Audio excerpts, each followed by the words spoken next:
할렐루야. 안녕하세요. 한 주간 잘 보내셨죠? 어제도 너무 덥지 않았나요?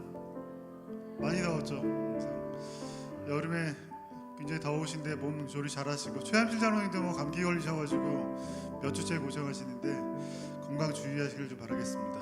우리 또 아픈 하원들이 좀 많은데 돌아오는 주일엔 또 허정자 권사님 이제 수술하시기로 하셨어요. 그래서 머리 수술을 하시니까 수술 잘 되도록 위해서 기도해 주시고, 김성구 권사님도 이제 12일로 이제 수술 날짜를 옮기셨다고 들었는데 수술 잘 되도록 함께 기도하겠습니다. 그러니까 우리의 기도가 좀 필요한 분들이 많이 계시니까 기억날 때마다 위해서 같이 기도해 주시면 좋을 것 같습니다. 뒤에 강대상 보이시나요? 강대상 예쁘게 좀 바꿨습니다. 예쁜 강대상으로 바꾸고, 의자도 아마 바꾸신다고 하는데 그럼 예배실 분위기가 훨씬 좀 달라질 것 같아요. 자 오늘 그래도 힘드신데 잘 오셨다고 옆 사람들 보면서 눈웃음 한번 해주시죠. 눈웃음. 잘 오셨습니다. 잘 오셨어요.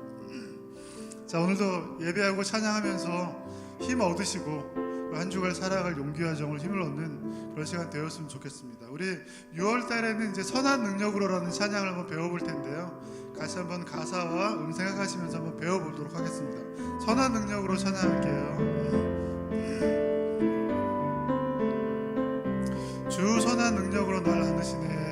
주 선한 능력으로 안으시네. 그 크신 팔로 날 붙드시네. 절망 속에도 흔들리지 않고 사랑하는 주 얼굴 구하리. 2절로 넘어가기. 2절 이전의 괴로움 날 애워싸고 고난의 길을 걷는다 해도 주님께 모두 맡깁시다. 주님께 모두 맡긴 우리 영혼 끝내 승리의 날을 맞으리. 선한 능력으로 일어서리. 선한 능력으로 일어서리. 주만 의지하리. 주만 의지하리. 믿음으로 우리 고뇌 안에 주 오실 그날 영광의 새 날을 맞이하리. 주님이 마신 고난의 쓴잔, 주님이 마신 고난의 쓴 잔에 우리도 감사하며 받으리. 아멘. 주님의 남은 고난 주님의 남은 고난 채워가며 예수와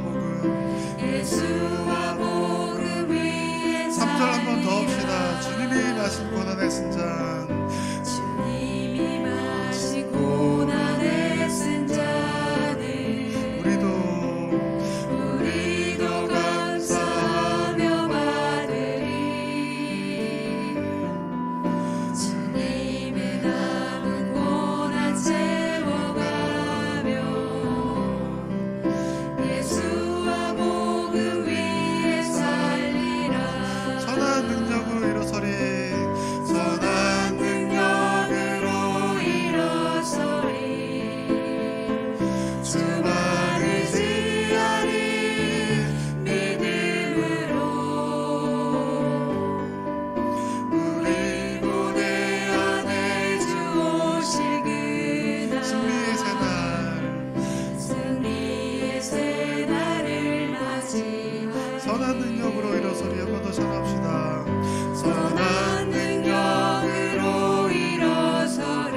우리가 찬양한 것처럼 당연한 것은 하나도 없고 다 하나님의, 모든 것이 하나님의 은혜였다고 우리는 고백할 수 있습니다. 오늘 우리가 이 시간 이 자리에 와서 예배할 수 있는 것 또한 하나님의 은혜인 줄 믿습니다. 우리 마음을 모아서 그 하나님 앞에 감사함으로 신령과 진정으로 예배하며 나아가기를 원합니다. 다 함께 일어나셔서 함께 찬양하심으로 주일 2부 예배를 하나님 앞에 드리겠습니다.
여호와께 감사하라. 그는 선하시며 그 인자하심이 영원함이로다. 아멘. 하나님, 오늘도 하나님 앞에 찬양하며 하나님의 선하심과 인자하심을 바라며 나아갑니다. 우리의 예배를 받아 주시옵소서. 예배의 시종을 주님께 의탁하며 우리 구주 예수님의 이름으로 기도하옵나이다. 아멘. 방송실 음악 좀 꺼주시겠습니까? 우리 다 함께 성시교독 교독문 83번 빌립보서 4장 함께 교독하겠습니다. 주 안에서 항상 기뻐하라. 내가 다시 말하노니 기뻐하라. 너희 관용을 모든 사람에게 알게 하라. 주께서 가까우시니라. 아무것도 염려하지 말고 다만 모든 일에 기도와 간구로 너희 구할 것을 감사함으로 하나님께 아뢰라. 그리하면 모든 지각에 뛰어난 하나님의 평강이 그리스도 예수 안에서 너희 마음과 생각을 지키시리라. 끝으로 형제들아, 무엇에든지 참되며 무엇에든지 경건하며 무엇에든지 오르며 무엇에든지 정결하며 무엇에든지 사랑받을 만하며 무엇에든지 무슨 덕이 있든지 무슨 기름이 있든지 이것들을 생각하라. 너희는 내게 배우고 받고 듣고 본 바를 행하라. 같이 읽겠습니다. 그리하면 평강의 하나님이 너희와 함께 계시리라. 아멘. 다 함께 사도신경으로 신앙을 고백합니다. 전능하사 천지를 만드신 하나님 아버지를 내가 믿사오며 그 외아들 우리 주 예수 그리스도를 믿사오니 이는 성령으로 잉태하사 동정녀 마리아에게 나시고 본디오 빌라도에게 고난을 받으사 십자가에 못 박혀 죽으시고 장사한 지 사흘 만에 죽은 자 가운데서 다시 살아나시며 하늘에 오르사 전능하신 하나님 우편에 앉아 계시다가 저리로서 산자와 죽은 자를 심판하러 오시리라. 성령을 믿사오며 거룩한 공회와 성도가 서로 교통하는 것과 죄를 사하여 주시는 것과 몸이 다시 사는 것과 영원히 사는 것을 믿사옵나이다. 아멘. 다 함께 앉으셔서 찬양하신 후에 김정한 장로님 나오셔서 기도해 주시겠습니다.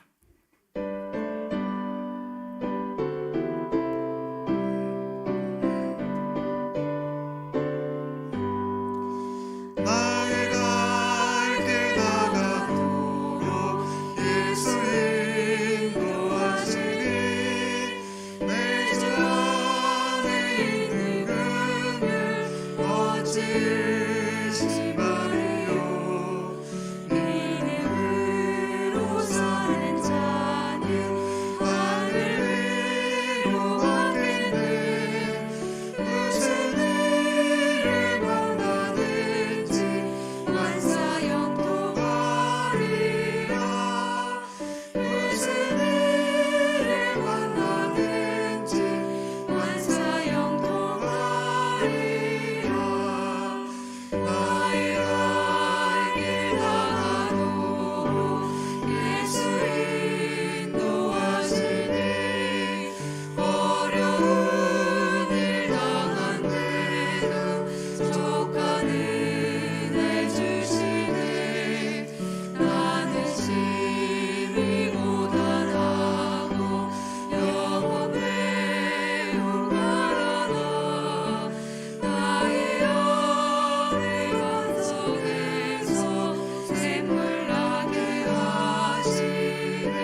예수와 동행하니 그 어디나 하늘나라.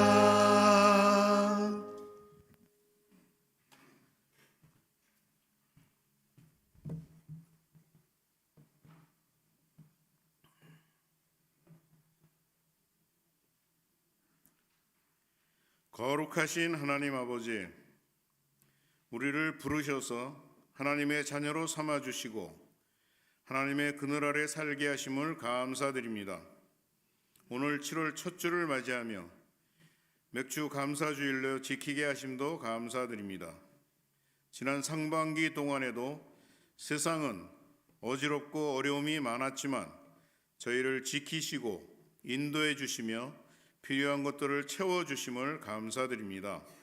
그 은혜 감사하며 찬양과 경배하오니 우리의 예배를 기쁘게 받아 주시옵소서. 지난 상반기의 삶을 돌아봅니다. 내가 거룩하니 너희도 거룩하라 하셨는데 세상의 빛으로 소금으로 세상과 구별되게 살아왔는지, 또 말씀을 듣고 읽고 하지만 그 말씀대로 순종했는지, 또 주님만을 의지하며 살고 있는지를 돌아보니 너무나 부끄러움이 많습니다. 주님, 우리의 이 연약함과 부족함과 어리석음을 용서하여 주시고 세상에 동화되지 않고 세상의 빛과 소금으로 살게 하시며 말씀을 믿는 데서 끝나지 않고 순종하는 데까지 나아가 열매를 맺으며 주님께 영광 돌리는 삶을 살아가도록 도와주시옵소서. 하나님 아버지, 7월 6일부터 청년부를 시작으로 교육부서 여름 사역이 시작됩니다. 어려서부터 주님을 알고 주님의 인도하심 속에서 살아가는 우리 주일학교를 축복해 주시옵소서. 특별히 수련회와 여름 성경학교를 통해서 하나님을 만나는 경험을 하게 하셔서 영혼이 변화받고 주 안에서 새로운 꿈과 비전을 품고 나아가도록 역사해 주시옵소서. 지도하시는 강도사님과 전도사님, 교사님들에게 지혜와 능력을 부어주셔서 한 영혼 한 영혼 소중히 여기며 하나님의 사랑으로 이끄시기에 부족함이 없도록 도와주시옵소서. 준비하는 과정 속에 주님 함께해 주시고 많은 인원이 참석할 수 있도록 마음과 형편을 주장해 주시옵소서. 가고 오는 길과 또한 모든 진행 과정 속에 아무런 사건과 사고가 일어나지 않도록 지켜주시옵소서. 자비로우신 하나님 아버지, 무더위와 장마 속에서 우리 성도들의 건강과 가정을 지켜주옵소서. 특별히 오랜 투병 생활을 하시는 유기점 서순봉 권사님과 항암치료 수술을 기다리는 김성봉 권사님, 수술을 앞두고 계신 허정자 비 권사님, 시술 후 회복 중이신 박순자 허정자 권사님, 곽혜덕 이일순 권사님, 영경숙 성도님, 또 박성옥 권사님과 성도들 기억해 주시옵소서. 많은 위로와 의사의 손길을 주님의 주장해 주셔서 완전한 치료가 이루어지도록 도와주시고 속히 회복시켜 주셔서 건강한 모습으로 생활하실 수 있도록 은총 내려 주시옵소서. 또 노안으로 힘들어 하시는 분들을 찾아주셔서 새 힘을 주시며 소망 가운데 평강이 그 마음을 주장하도록 은혜해 주시옵소서. 오늘도 단위에 세우신 박성원 목사님께 성령을 부어주시고 대언하시는 말씀마다 각 성도들의 마음속에 역사해 주셔서 그 말씀으로 영육 간의 회복과 치유가 일어나며 새 힘과 결단을 하게 하옵소서. 예배를 위해 주차 봉사 또 차량 운행하시는 원로 장로님들을 축복해 주시고 영육 간에 강건케 하시며 안내로 또 헌금위원으로 방송위원으로 또 주방에서 헌신하는 모든 이들을 기억해 주시고 은혜와 복 내려 주시옵소서. 우리의 인도자 되시며 늘 지켜주시는 주님을 찬양하며 예수 그리스도 이름으로 기도합니다. 아멘.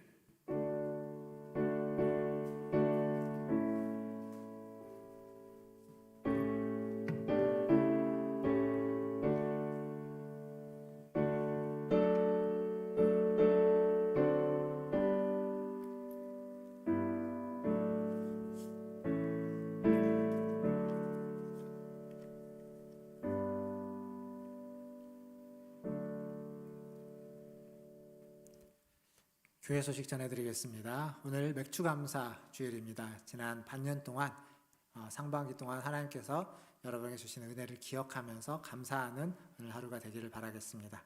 2부 예배 후에 7월 정기 재직회로 모이겠습니다. 재직분들은 참여해 주시기 바랍니다. 예배 후에 또 식사 마치고 우리 성경 통독 나눔 모임이 오후 1시에 있겠습니다. 모든 별로 나눔 모임 해주시기 바라겠습니다. 오후 예배 시간에 지난 한 13주간 우리가 가스펠 프로젝트라는 책으로 같이 공부를 했는데 공부한 내용에 대한 퀴즈 대회가 있습니다. 우리 오후 예배 많이 함께 해주시기를 바라겠습니다. 공동체 성경 통독 26주차입니다. 예레미야서 30장에서 52장까지 시편 21편에서 27편까지 함께 통독해 주시고 은혜 받으시기를 바랍니다. 교육부서 여름 일정 이번 주부터 시작이죠. 돌아오는 우리 목요일 6, 7, 8 청년부가 수련을 가게 됩니다. 많은 관심 가져주시고 청년부에서 많은 기도 부탁드립니다. 주보에 보시면 이렇게 청년부가 삽지를 하나 넣습니다. 뒤쪽에 보시면 수련의 기도 제목이 있고요. 기도에 대해서 먼저 이제 감사를 하고 또 청년들이 수련회 동안 수련이 될 수 있도록 또 영적인 감각이 커지도록 기도해달라는 부탁이 있습니다. 그리고 그 아래에 또 기도와 함께 후원도 해달라는 부탁도 있습니다. 보시고 꼭 한 주 동안 기도해 주시면서 많은 후원도 해주시면 감사하겠습니다. 금요기도에 우리 성도님들이 많이 오고 계십니다. 금요기도에 또 시간을 내셔서 오셔서 함께 기도할 수 있는 그러한 시간 또 찬양하고 하나님의 은혜를 사모하는 시간 삼으시길 바라겠습니다. 이상입니다. 하나님 말씀 보겠습니다. 오늘 우리에게 주신 하나님 말씀은 룻기 2장 4절 한 절 말씀. 룻기 2장 4절 한 절입니다. 한 절 말씀을 같이 읽도록 하겠습니다. 다 찾으셨으면 2장 4절 한 절 같이 읽겠습니다. 마침 보아스가 베들레헴에서부터 와서 베는 자들에게 이르되 여호와께서 너희와 함께 하시기를 원하노라 하니 그들이 대답하되 여호와께서 당신에게 복 주시기를 원하나이다 하니라. 아멘. 우리 좌우에 계신 분들 보시면서 인사하겠습니다. 사랑합니다. 축복합니다. 사랑합니다. 축복합니다. 또 우리 자기 자신을 좀 한번 또 격려하면 좋겠습니다. 이렇게 자기 자신을 좀 이렇게 보다듬어 주시고 한 해 반년이죠. 6개월 동안 수고한 자기 자신에게 상반기 6개월 동안 수고했다. 성업아 수고했다. 누구야 수고했다. 이렇게 하겠습니다. 성업아 수고했다. 성업아 수고했다. 한 해의 반이 지났습니다. 맥주감사 주일은요. 원래 그 말 자체로는 보리추수에 대한 감사의 절기입니다. 보리를 언제 추수하죠? 몇 월 달에 추수합니까? 6월 달에 주로 추수합니다. 우리는 6월 달에 추수하는데 이 성경이 기록되어 있는 그 땅, 즉 유대인들은 보리를 언제 추수할까요? 아닙니다. 그들은 5월 달에 주로 추수합니다. 5월 달에. 근데 우리는 맥주감사주의를 지금 7월 첫 주에 하고 있습니다. 그러니까 맥주감사주의는 보리추수에 대한 감사로 드리는 건데 이 절기는 엄밀히 말하면 유대인에게 맞춰져 있는 성경에 있는 내용의 맥주절에 맞춰져 있지 않고 우리의 농사절기에 맞춰져서 날짜를 정한 절기입니다. 그래서 7월 첫 주 보리추수가 다 끝난 다음에 그 추수에 대한 감사로 하나님 앞에 예배드리는 날이 오늘인 겁니다. 성경에도 맥추절이라는 절기가 나옵니다. 근데 성경에 나오는 맥추절은 두 가지 의미로 사용됩니다. 그러니까 두 가지 다른 절기예요. 어찌 보면. 그건 뭐냐면 첫 번째는 보리추수. 보리추수를 시작했을 때 첫 보리를 추수하고 하나님 앞에 절기를 지키는 맥추절이 있고요. 그 다음에 또 하나는 보리가 아니고 밀을 추수할 때. 밀을 추수할 때 첫 번째 밀을 추수하고 그것을 기념해서 하나님 앞에 지키는 절기가 이 맥추절입니다. 근데 이제 문제는 우리가 성경이 기록되거나 번역될 때, 특히 이제 번역될 때인데 이 밀 추수할 때를 맥추절이라고 번역을 해가지고 보리 추수할 때랑 이렇게 섞여가지고 약간 좀 애매한 경향이 있긴 합니다. 근데 여기서 여러분이 기억해야 될 건 뭐냐면 우리의 지금 맥추감사 주일은 보리 추수를 마치고 난 다음에 감사해서 드리는 절기라면 성경에서 이야기하고 있는 맥추절은 추수가 맞춰졌을 때가 아닙니다. 첫 번째 추수를 했을 때 첫 소산에 대한 감사로 드리는 절기입니다. 그게 보리이든 밀이든 마찬가지입니다. 그래서 성경에는 맥추절이랑 같이 통용해서 쓰는 단어로 초실절이라는 말을 씁니다. 초실절. 첫 번째 열매, 첫 번째 수확에 감사해서 하나님께 드리는 절기. 그래서 엄밀히 말하면 우리의 맥추감사주일은 성경의 맥추절하고 그닥 의미상으로도 시기상으로도 사실은 관계가 특별히 없습니다. 하지만 공통된 게 있죠. 뭐가 공통된 것이 있냐면 감사해서 드리는 절기라는 겁니다. 추수에 대한 감사. 그러니까 성경에서 말하는 맥추절, 초실절도 첫 소사, 첫 추수에 대한 감사. 우리가 하는 맥추감사주일은 보리 추수를 마치고 난 추수를 마친 뒤에 그 추수에 대한 감사. 추수에 대한 감사라는 의미로서 둘은 똑같습니다. 근데 여러분 지금 농사 짓는 분 계십니까? 한번 손 들어 보시겠습니까? 농사 짓는 분. 집에 화분에다가 뭐 보리라도 심어서 짓고 계시는 분. 우리 농사 안 짓습니다. 농사를 안 짓기에 우리에게 있어서 이 맥추감사주일이라고 하는 보리추수든 밀추수든 추수와 관련된 절기가 그닥 우리의 라이프 스타일에 잘 맞지는 않습니다. 그럼에도 불구하고 맥추감사주일을 우리가 지키는 이유는 사실은 여러분 제가 맥추감사주일에 이 맥추감사절에 대한 설교를 매년마다 하지는 않았습니다. 제가 찾아보니까 한 2번 정도 했더라고요. 그러니까 제가 안 했던 때가 더 많은 거죠. 근데 이제 올해 얘기하면서 다시 한번 좀 기억하려고 하는 건 이런 겁니다. 지금 우리가 지키고 있는 이 맥추감사주일은 우리가 농사를 짓지 않기에 농사에 맞춰서 추수에 맞춰서 감사하는 것이 아니라 우리의 삶에서 한 해 동안 하나님께 감사해야 되는 1년간의 감사를 연말에 한다면 지난 반년 동안 지난 6개월 동안 상반기 동안 하나님 우리를 지켜주시고 하나님 우리와 함께 해주시고 그 시간 동안 우리에게 주신 은혜와 복에 대한 감사로서 한번 하나님 앞에 절기로서 지키고 하나님을 기억하고 하나님께 영광을 돌리기 위한 그러한 절기로 지키는 것입니다. 추수와는 상관이 없지만 우리의 일상의 삶에서 매일매일 감사해야만 하죠.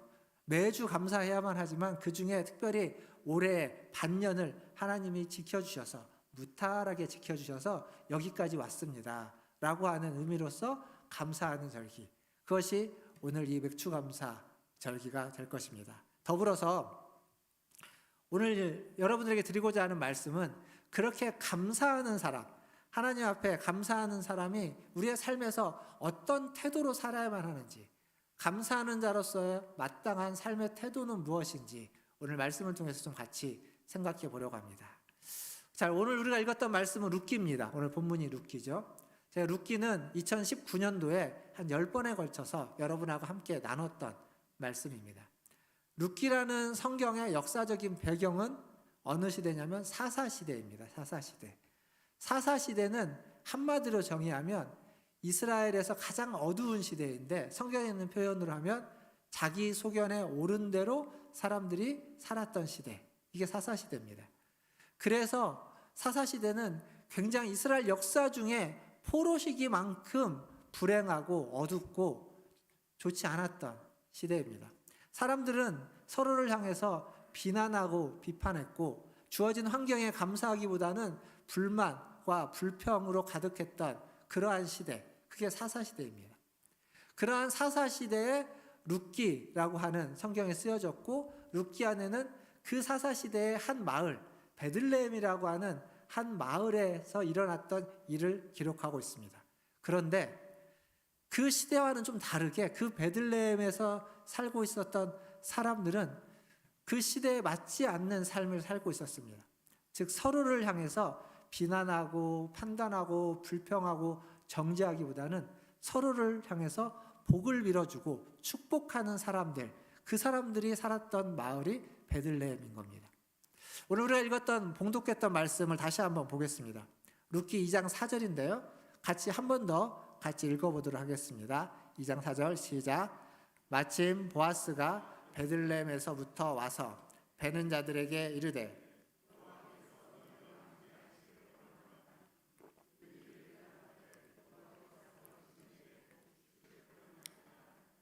아멘. 자, 여기 보면 지금 룻기의 역사적인 배경은 사사시대지만 절기로서 그 배경은 지금 여기 베는 자들, 즉 추수하는 때입니다. 언제 무엇을 추수하는 때냐? 보리 추수할 때. 지금 보리 추수를 하고 있을 때 그 밭에 주인인 보아스가 사환, 종들이 추수하는 현장에 나온 겁니다. 뭐 시차를 나왔던, 감시를 나왔던, 뭐하러 나왔던 나왔습니다. 나와서 그들이 대면하고 그들 간에 오고 가는 대화. 짧은 한 절이지만 여기에 보아스가 종들에게 했던 말과 종이 보아스에게 했던 말이 있습니다. 뭐라고 이야기하죠? 여호와께서 너희와 함께 하시기를 원하노라. 보아스가 종들에게 했던 말입니다. 그 말을 듣고 종들은 뭐라고 말하냐면 여호와께서 당신에게 복 주시기를 원합니다. 이렇게 응답하고 있습니다.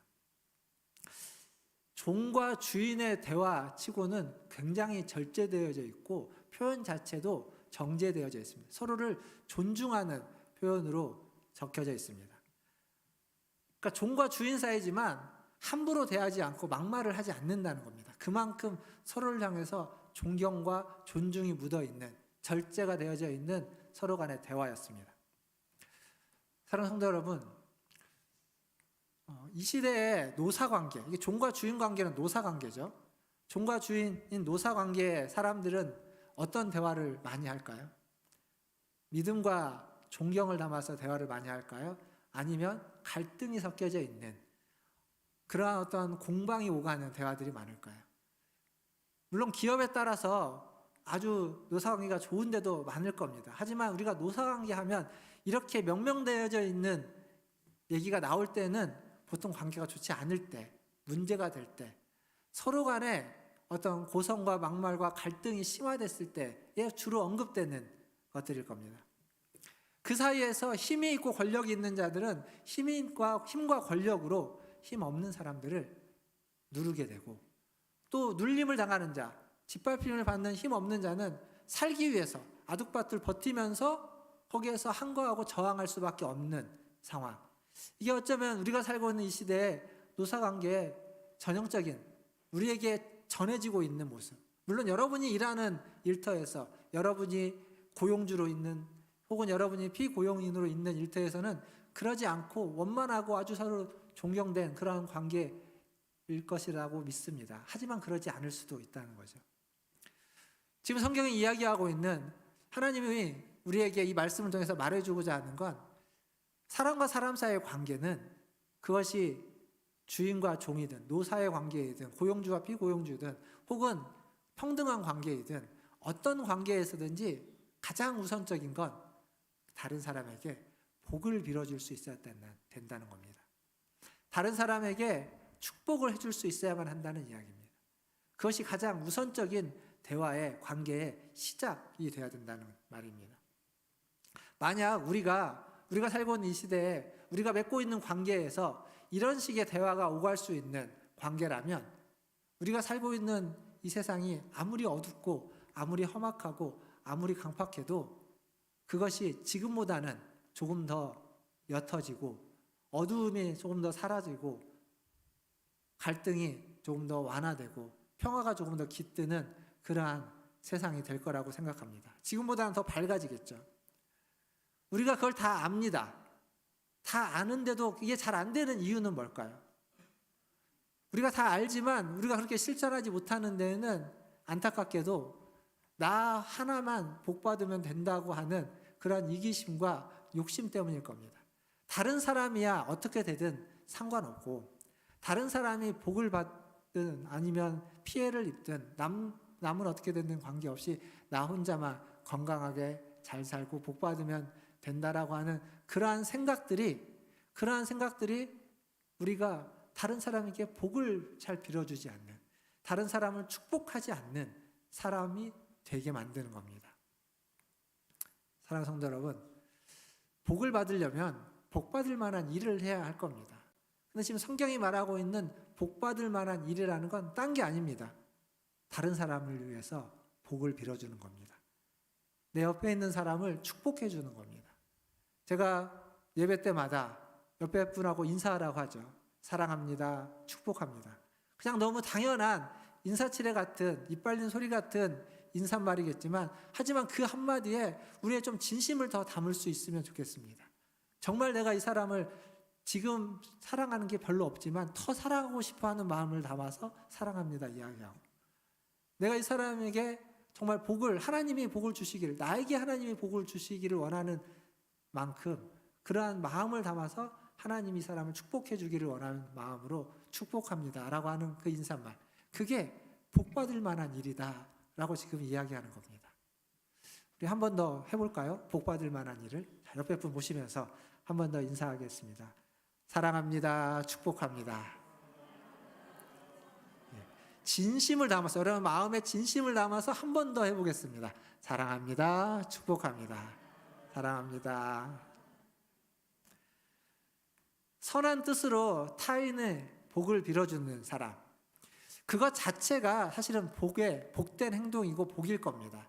그런데 그런 사람을 하나님은 기뻐하시고 하나님은 축복하시고, 그런 사람을 하나님은 잊지 않고 우리가 필요할 때, 우리의 때에 맞게끔 우리에게 하나님이 복을 주실 거라고 믿습니다.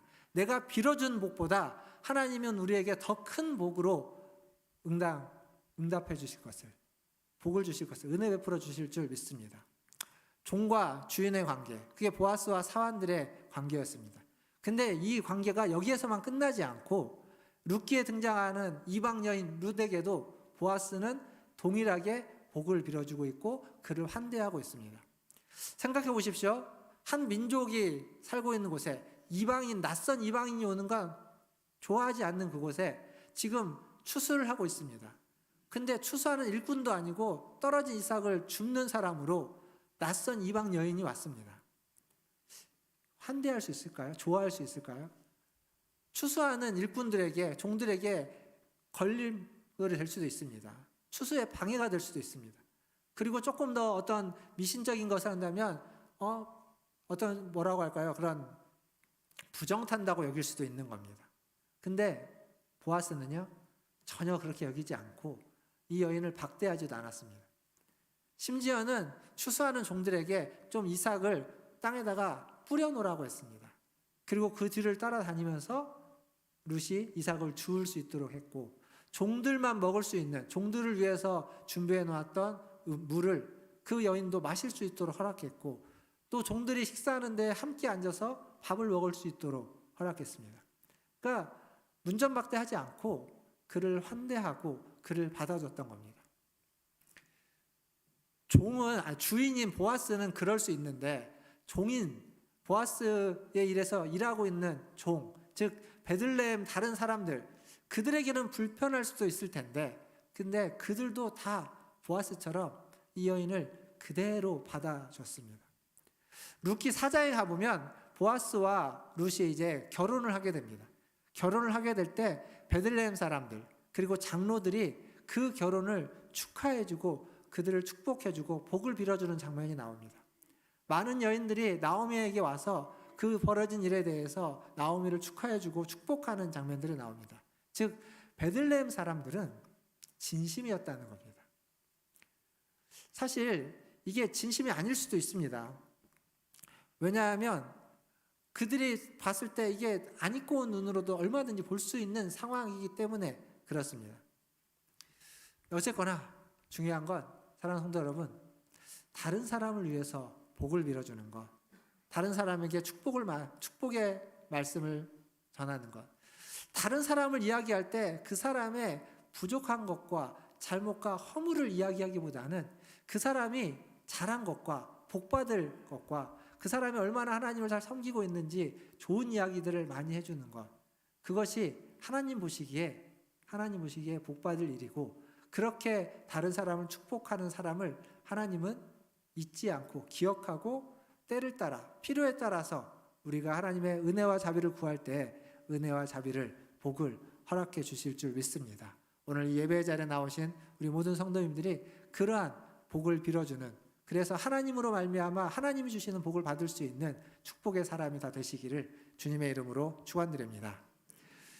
제가 좀 전에 방금 앞에서 안 입고 온 시선으로 이 둘을 볼 수 있다고도 말씀드렸습니다. 그렇죠. 나이가 많은 보아스가 젊은 미망인을 아내로 맞이하는 것, 돈이 많으니까 할 수 있다라고 얼마든지 비난할 수 있습니다. 반대로 젊은 미망인이 나이 많은 사람을 유혹해서 그의 집에 들어가 앉는다, 이렇게 비난할 수도 있습니다. 얼마든지 그렇게 볼 수도 있는 시선 속에 이들은 노출되어 있었습니다. 그리고 그 시대가 사사시대이기 때문에 더욱더 그렇습니다. 사람은 그냥 자기 생각대로 살아가고 자기 생각대로 말하고 자기 생각이 가장 옳다고 생각하는 그 시대였기에 그런 사람들이 더 많았을 법합니다. 그런데 성경은 그 시대에 그런 사람들이 많이 살고 있는 그 시대지만 그럼에도 불구하고 베들레헴이라고 하는 작은 마을, 작은 공동체는 그러지 않았다라는 것을 보여주고 있습니다. 진심으로 보아스와 룻을 축복하고 기뻐해주고 있는 겁니다. 이 얘기는 무슨 얘기냐면 지금 우리가 살고 있는 이 시대가 아무리 악하고 아무리 타락하고 아무리 강팍해도, 그래서 나밖에는 모르고 이기적으로 살아가는 시대이고 다른 사람은 나 몰라라 하고 서로를 해코지하면서 비난하고 비판하면서 살아간다 하더라도 이 그렇게 어두운 시대 속에서도 어딘가에는 베들레헴 공동체 같은 공동체를 이루면서 서로를 향해서 복을 빌어주고 서로를 진심으로 축하해주고 축복해주고 기뻐해주는 사람들이 살 수 있다라는 겁니다. 그리고 저는 그러한 사람들이 모여있는 곳이 우리 문화촌 제일교회이기를 바라는 겁니다. 우리 교회가 그런 공동체가 되어야 되는 겁니다. 세상은 그러지 못해도 우리가 그 세상에 살 수밖에 없어서 우리도 거기에 물들어갈 수 있지만, 그러나 이곳에 와서 예배를 드리면서 하나님을 기억하면서 우리는 서로의 복을 빌어주고 서로에게 환대해주고 용납해주는 사람이 되기를, 우리 문화촌 제일교회 모든 성도들이 그러한 성도들이 될 수 있기를 바랍니다. 베드로전서 3장 9절에 한 말씀이 있습니다. 같이 한번 읽어보겠습니다. 화면에 있죠? 베드로전서 3장 9절입니다. 같이 읽겠습니다. 악을 악으로 욕을 욕으로 갚지 말고 도리어 복을 빌라. 이를 위하여 너희가 부르심을 받았으니 이는 복을 이어받게 하려 하심이라. 자, 여기 뭐라고 되어 있는지 아시죠? 너희에게 욕을 하는 사람, 너에게 악을 하는 사람이 있는데 그에게 악을 악으로 갚지 말고 욕을 욕으로 갚지 말아라. 도리어 그 사람에게 복을 빌어줘라. 이게 그리스도인다운 겁니다. 그리스도인다운 것은 나에게 악을 행하는 사람에게 악으로 갚아주고 나에게 욕을 하는 사람에게 욕을 하는 것이 아니라 그렇게 갚지 않고 욕을 하는 사람, 악을 행한 사람에게 복을 빌어주는 것, 그것을 위해서 하나님이 우리를 부르셨다는 겁니다. 그것을 위해서 하나님이 우리를 구원하셨다는 겁니다. 그걸 위해서 하나님이 우리를 그리스도인으로 삼아주셨다, 하나님의 백성으로 삼아주셨다라고 지금 성경은 이야기하고 있습니다. 이게 구원받은 자로서, 부르심을 받은 자로서 마땅한 태도이고 마땅한 삶이다라고 지금 이야기해주고 있습니다. 사랑하는 성도 여러분, 꼭 잊지 말고 기억하십시오. 남을 위해서 축복하는 것, 복을 빌어주는 일은 결국 그 복이 우리에게 다시 돌아올 겁니다. 왜냐하면 내가 빌어준 복보다 하나님은 더 큰 은혜와 복을 우리에게 돌려주시기 때문에 그렇습니다. 그래서 남을 위해서 복을 빌어주는 것, 그 기도, 그것을 하나님은 반드시 기억해 주실 겁니다. 더 나아가서 그 하나님께 기억되는 자는 어떤 상황에 처해 있어도 하나님이 잊지 않고 기억하기에 그 모든 상황과 환경으로부터 우리를 건져주실 줄 믿습니다. 여러분 그거 아십니까? 아까 우리가 시작할 때 불렀던 찬양 있죠? 선한 능력으로. 이 찬양의 배경이 되는 건 그 2차 대전입니다. 독일에 디트리드 보레퍼라고 하는 목사님이 있는데 그 목사님이 그 독일 나치의 저항 운동을 하다가 감옥에 갇힙니다. 1944년에 감옥에 갇혀서 그 2차 대전이 끝나기 직전에 감옥에서 이제 죽음을 당했는데, 그가 가족들에게, 자기의 약혼자에게 보내는 편지의 맨 마지막에 한 시를 적습니다. 그 시가 여러분이 아까 불렀던 선한 능력으로라는 찬양의 가사입니다. 근데 가사를 생각해 보면 지금 처한 상황을 하나님이 주시는 선한 능력으로 함께 이겨내자는 겁니다.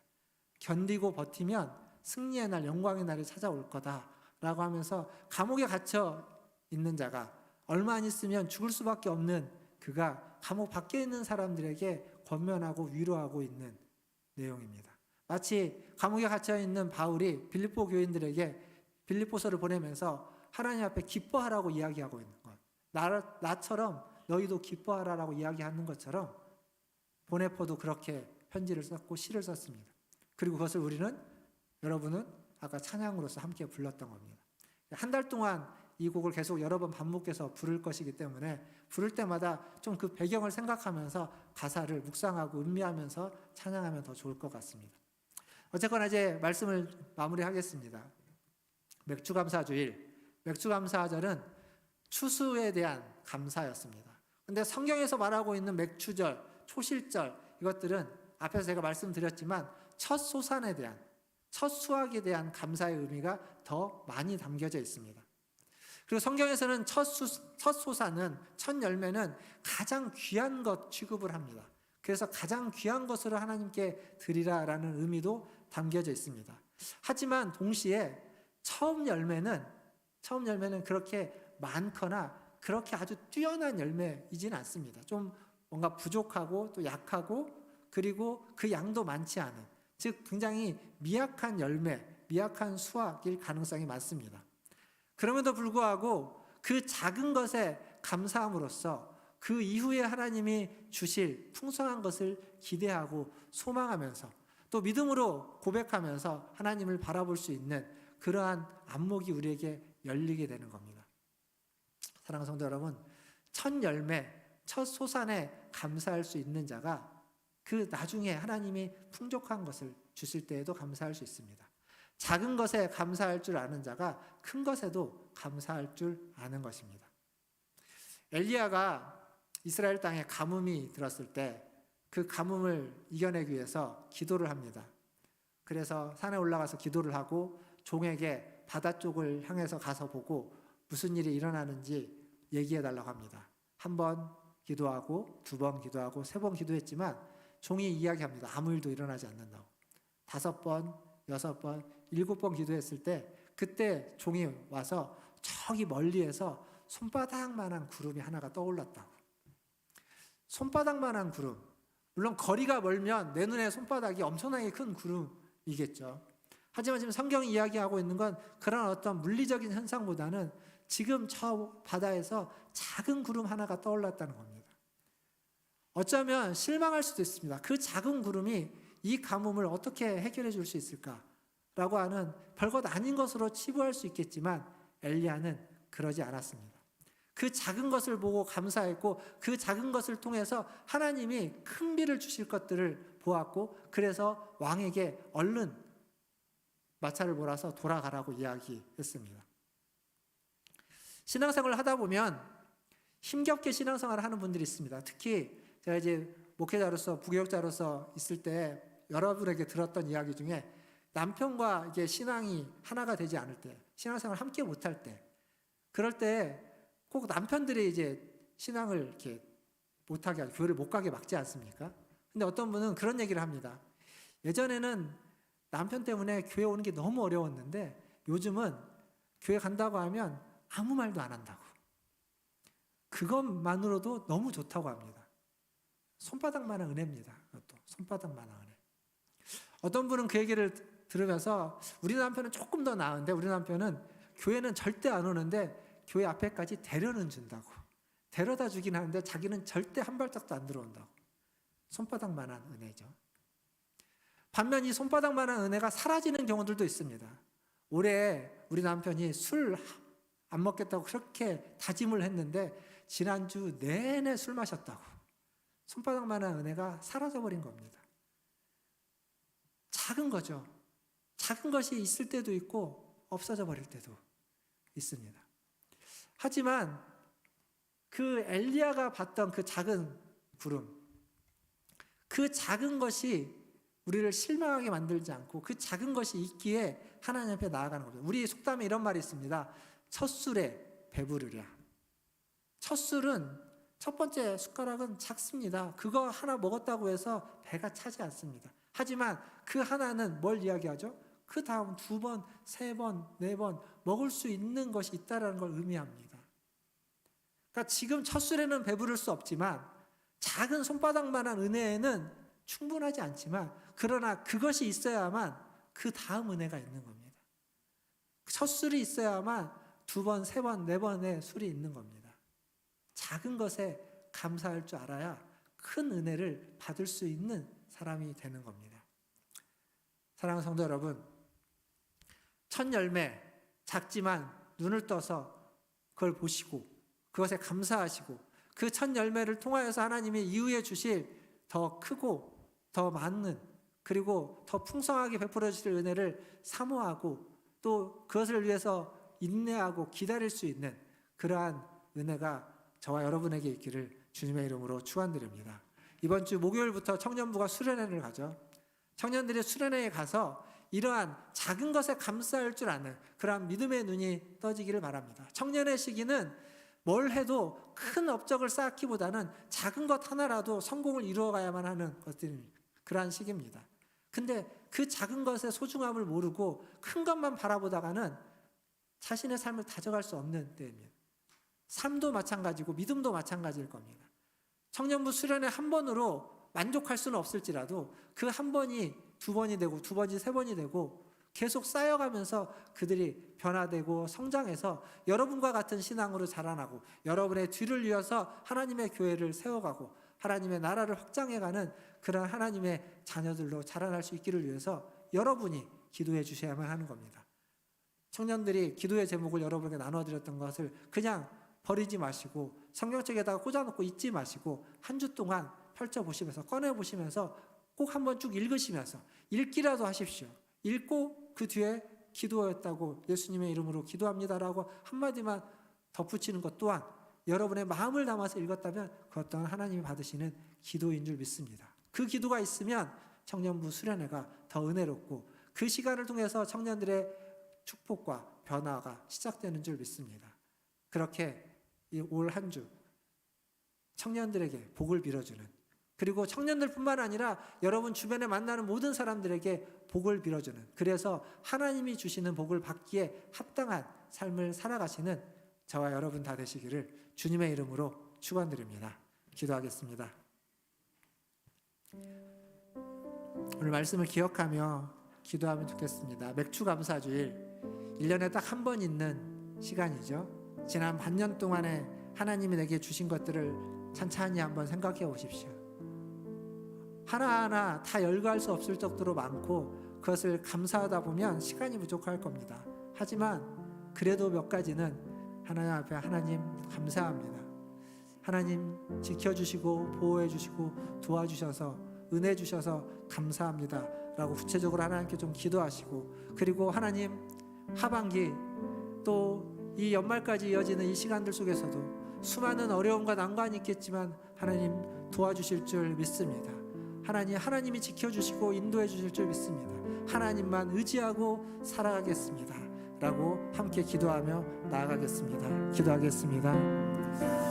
아버지 하나님, 하나님의 은혜를 구합니다. 하나님의 자비와 긍휼을 구합니다. 하나님 우리에게 복을 주시옵소서. 하나님 우리의 성도들이 아버지 하나님의 복을 사모하게 하여 주시옵소서. 하나님이 주시는 은혜를 사모하게 하여 주시고 하나님이 주시는 축복을 아버지 하나님 기대하며 인내하며 견디게 하여 주시옵소서.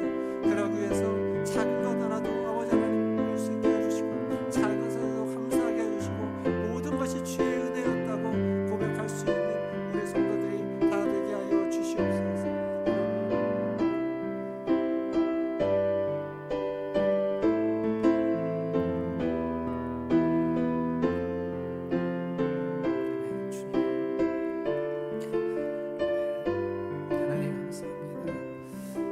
하나님 모든 것이 하나님의 은혜였다고 고백합니다. 우리가 찬양했던 것처럼 당연한 것은 하나도 없고 우리에게 주어진 모든 것이 아니 지금 내가 여기에 이렇게 앉아서 하나님을 예배할 수 있는 하나님 이것이 바로 하나님의 은혜였음을 고백합니다. 하나님 이 은혜가 하나님 끊어지지 않고 사그라들지 않고 하나님 지속되며 아버지 하나님 하나님이 주시는 그 도우시는 때를 따라 베풀어 주시는 그 은혜 그 복을 받아 누릴 수 있도록 아버지 하나님 우리가 복 받을 만한 사람, 다른 사람에게 복을 빌어줄 수 있는 사람, 작은 것에 감사할 줄 아는 사람, 악을 악으로 갚지 않고 욕을 욕으로 갚지 않는 하나님의 백성다운 삶을 살아가는 그러한 하나님의 자녀들 다 되게 하여 주시옵소서.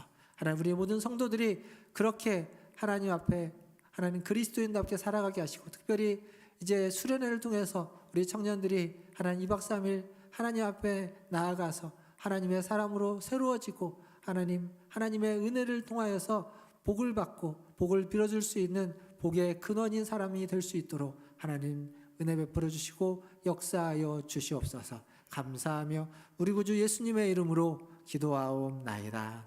아멘. 우리 찬송가 429장 찬양하시면서 준비하신 예물 하나님께 드리겠습니다.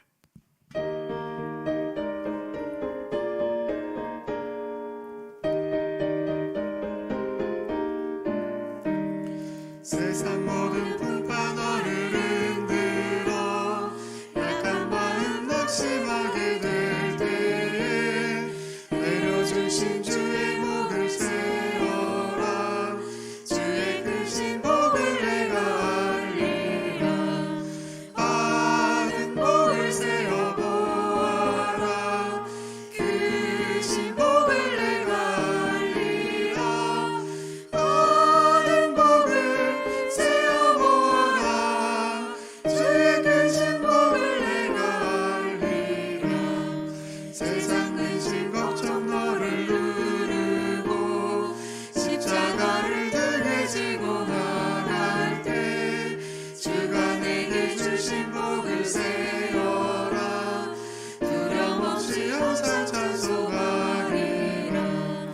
받은 복을 세어 보아라. 크신 복을 내가 알리라. 받은 복을 세어 보아라. 주의 크신 복을 내가 알리라. 세상 것에 너의 앞길 막을 때 주만 믿고 낙심하지 말아라. 천사들이 너를 보호하리니 염려 없이 앞만 보고 나가라. 받은 복을 세어 보아라. 크신 복을 내가 알리라. 받은 복을 세어 보아라. 주의 크신 복을 함께 일어나셔서 3절 한 번 더 찬양하겠습니다. 세상 권세 너의 앞길 막을 때 주만 믿고 낙심하지 말아라. 천사들이 너를 보호하리니 염려 없이 앞만 보고 나가라. 받은 복을 세어 보아라. 크신 복을 내가 알리라. 받은 복을 세어 보아라. 주의 크신 복을 내가 알리라. 아멘. 기도하겠습니다. 하나님, 우리가 받은 복을 다 세어봐도 아버지 하나님 다 셀 수 없을 만큼 많은 복을 받았다는 것을 압니다. 하나님, 그 복 하나하나에 감사합니다. 그리고 지금까지도 하나님 우리를 그 복으로 인도해 주신 하나님, 그리고 앞으로도 그렇게 하나님이 복을 주시면서 우리를 인도해 주시는 하나님 감사합니다. 그 하나님께 오늘 또 감사의 마음을 담아 나와 예배하며 하나님을 기억하고 하나님을 찬양하고 하나님께 영광을 돌립니다. 우리의 예배, 우리의 찬양, 우리의 영광을 받아 주시옵소서. 하나님, 주님 앞에 나올 때 주님이 주신 것 중에 일부를 구별하여 감사함으로 드리게 하시니 하나님 감사합니다. 드린 이 물질이 쓰이는 곳마다 하나님의 나라가, 하나님의 뜻이 이루어지게 하여 주시고 하나님의 복을 받을 만한 자들에게 복이 임하는 역사가 있게 하여 주시옵소서. 더불어서 물질을 드린 손길 위에 함께 하여 주시고 하나님, 그의 손으로 하는 모든 일들이 하늘의 복으로 충만한 일이 되게 하여 주시고 하나님이 은혜를 베풀어 주셔서 하나님 그 손으로 하는 일마다 30배, 60배, 100배의 열매로 하나님 맺어지게 하여 주시고 그 열매를 또 하나님께 바치고 드리며 감사하며 살아갈 수 있는 그러한 인생이 되게 하여 주시옵소서. 하나님, 범사에 감사하라라고 말씀처럼 매 순간순간 모든 일에 감사하는 인생들이 다 되게 하여 주시옵소서. 부득이하여 드리지 못한 손길이 있습니까? 그들에게도 자비와 긍휼을 베풀어 주시고 하나님께 드리고자 하는 마음과 하나님께 드릴 수 있는 물질과 하나님께 감사할 수 있는 그러한 놀라운 하나님의 축복이 그의 삶에도 임하게 하여 주시옵소서. 그래서 여기 있는 우리 모든 성도들이 언제나 주님께 감사하며 주님께 찬양하며 주님께 영광 돌리며 주님과 동행하며 살아가는 인생이 되게 하여 주시옵소서. 감사하며 우리 구주 예수님의 이름으로 기도하옵나이다. 아멘. 지금은 우리를 죄에서 구원하여 주신 우리 구주 예수 그리스도의 은혜와 하나님 우리 아버지의 크신 사랑하심과 성령 하나님의 위로교통 충만케 하심이 오늘 하나님 앞에 나와 예배하며 하나님께 감사하고 작은 것에 감사하고 다른 이들을 위해서 복을 빌어주는 우리 문화전제일교회 모든 성도들 위해와 그들의 자녀손들과 가정과 직장과 일터 위에 주의 복음을 들고 복을 빌어주는 선교사님들과 사역자들 위해 코로나와 전쟁과 지진과 수많은 재난으로 애통하고 있는 이들 위해 그리고 청년부 수련회의 모든 일정들 위해 이제로부터 영원토록 함께 있을지어다. 아멘.